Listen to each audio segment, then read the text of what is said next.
Well, howdy again, y'all. This here's a handy redneck. I was sitting on the porch enjoying the weather and got bored, so I decided to loosen up the soil up here in one of the balcony garden boxes. And one thing led to another, and I ended up pulling it all out. It seemed to be pretty compacted in there, so I pulled it out, and this is what we got to work with now. We're gonna take that soil we pulled out. We can put it in the little bucket here, and we're gonna amend it with some coconut coir and put it back in here. But I figured I'm doing it, might as well record it, let you see what we're doing. Something I found digging it up, I did not know I planted them in it last year, is evidently I had some onions growing in it. So I found these 5. We'll put them back in probably down the center here in a line. That way we can have thyme on one side and marjoram on the other, with onions splitting them in this box. As you can see, this box here's got 2x4s and 4x4s, and then on the bottom it's got 2x6s. It's screwed onto the railing of the porch, so it ain't going nowhere. But all in all, that gives us about 3.5 inches of ground to work with. And again, it's not for growing anything that requires a lot of heavy feeding and whatnot, but it does very good with herbs and whatnot, herbs and flowers and all sorts of goodies. So what we're going to do with this first is this is the mesh that I put in it last year, because if you look over here you can see a pretty big crack. We don't want our dirt washing out. So we'll put this mesh, and as long as this mesh isn't exposed to the sun, it lasts a good long while. So you can pull it out and put it back, and pull it out and put it back, and keep reusing it. Later in the year, once we get the tents off the big gardens, we'll actually take some of this and put it over like our cabbages and whatnot, to keep the cabbage flies, cabbage moths, and cabbage worms off our cabbage and Brussels sprouts and kale and whatnot. That way we can eat some, and they don't eat us out of all our food. But moving on.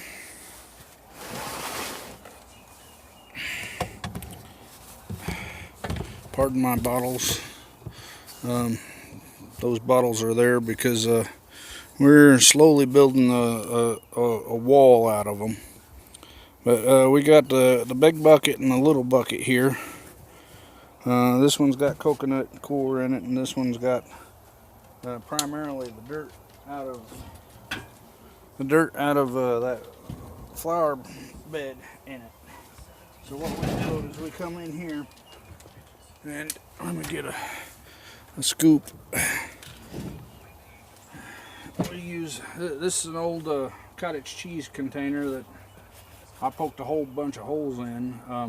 Made it into a flower pot last year because I don't want to just throw stuff away. If I can reuse it, I will. So it's got a bunch of holes, but right now we're going to use it as a scoop. You know, it's one of those things that we can use off and on for just about any purpose we think of.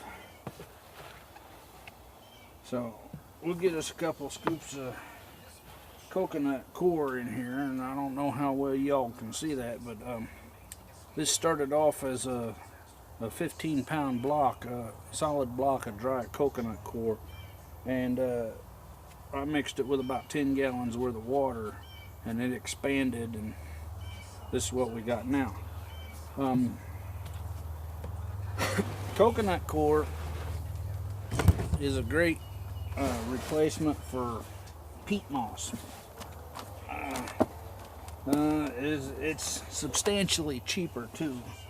I bought 45 pounds, 3 15-pound blocks. I think there was 15 pounds. It may have been a little less than that, for about $1 a pound.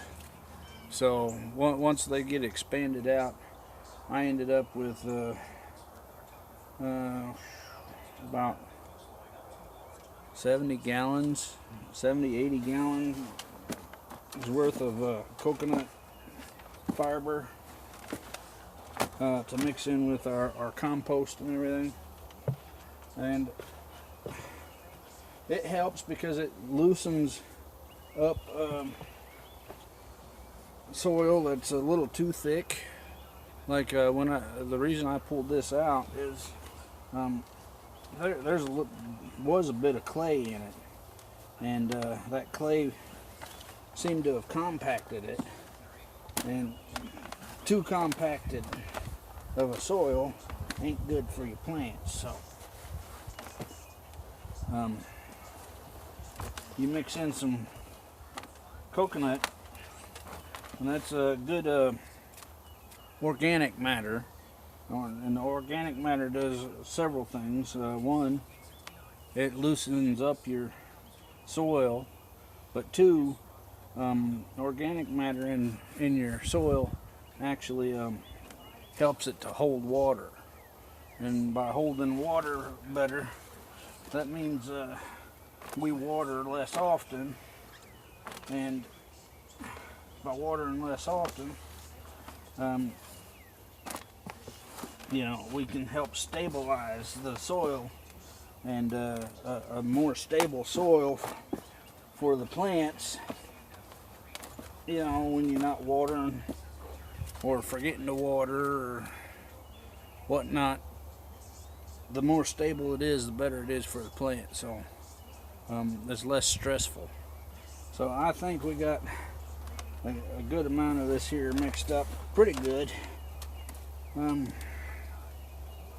I know that there's still some dirt down in the bottom that don't have coconut in it, but we'll actually start pulling off this and putting it into that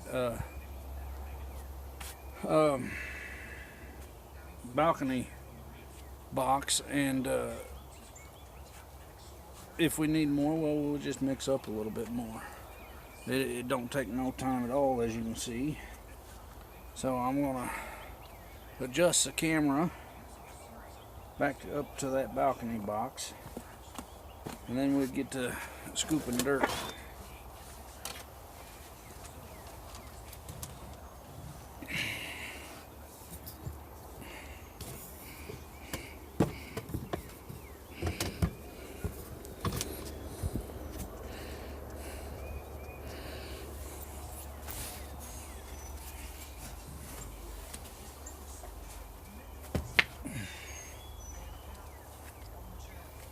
Alright, so here we are back at the box. Get my gloves back on. I ain't afraid to get my hands dirty, but when you're working with a camera, if you look at the gloves are just covered in dirt and mud and whatnot, so that's why I'm wearing the gloves pert near every time you guys see me, especially when I'm digging in the dirt, and that's only because I don't want to get the camera and the phone all messed up. So what we're going to do is we're going to actually start along the edges and corners here and put some down to hold the netting, because we want the netting, screen, whatever you want to call it, we want it as far at the bottom as we can, because the roots of the plants will actually grow through this netting.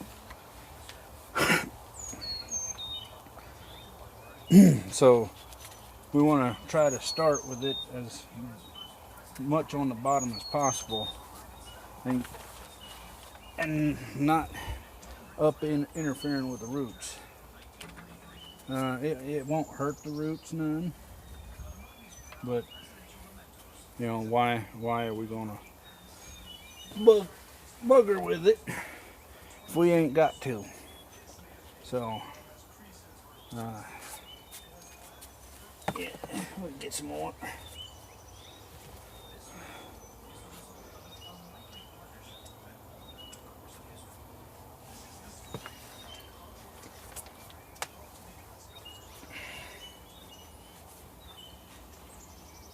We're just spreading it out as we go.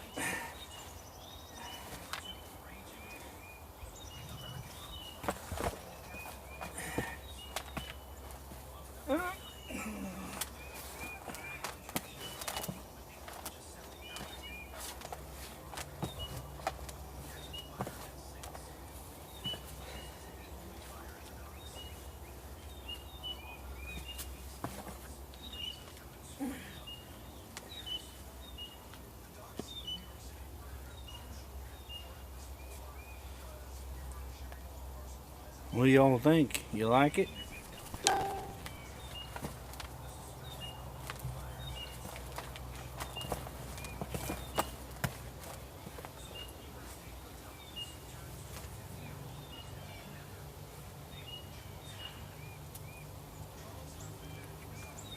Okay, there's this clump of coconut, and it's still a little dry in the center, so it didn't actually get expanded out too good.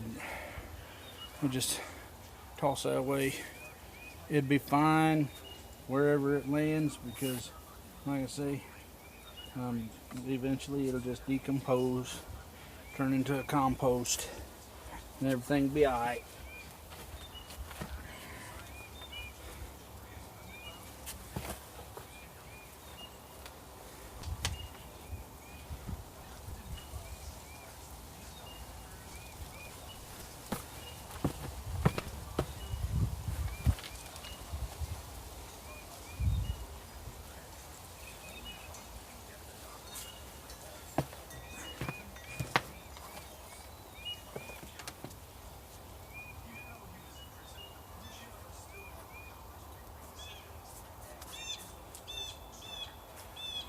I think we'll do a couple more scoops because, as you can see, it's in a couple places.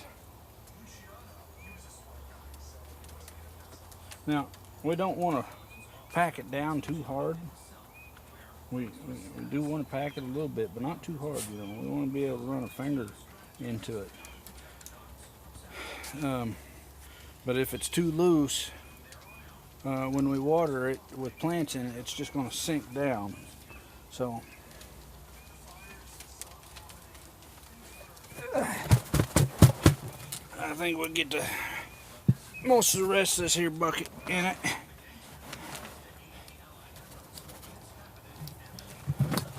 We might have us a little bit left over.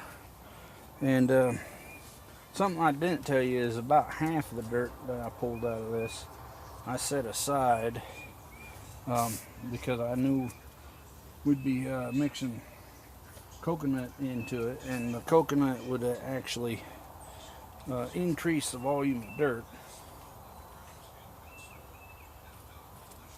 which I know dirt ain't the proper word for it. We call it soil or substrate, but I'm a redneck, so it's dirt. Y'all don't like that? Well, that's just too bad for y'all. So we even this out a little bit. As you can see, it's parked near full. I lost the dog. Oh, there she is. This parked near full, so we'll go ahead and get these 5 onions in. 1, 2, 3, 4, 5. 1, 2, 3, 4, 5. Okay, these 5 little onions here. They're our center line. We'll do probably thyme on this side and marjoram on this side tomorrow. I'll make sure to film it for you. These onions here, I don't expect them to actually turn into big onions, but we'll come out every once in a while and get us some green onion to eat off of them. So being here on the porch up next to the house is pretty nice for that. We don't have to go to the store. We can just come out barefoot on the porch and get us a snack. This other bed up here, I don't know if you can see it too well. This other bed up front there, that's got some sweet peas in it. And I dug down into a portion of it because I planted those sweet peas about 3 weeks ago. It was way too cold for it. I knew they were, but that's one of the great things about sweet peas is they actually will do all right in the cold. So I dug down and had a look, and they are actually starting to sprout down there. So it probably won't be too long till we get some sweet peas growing, and we get the nice sweet pea blossoms. Be a nice smell out up here on the porch. So, and again, as they cascade over the edge of the container and whatnot, we'll pick the peas, sweet peas, and have us a snack. That's real good eating, is those sweet peas when they're fresh. Anyway, this is a Handy Redneck. I'll talk at y'all later.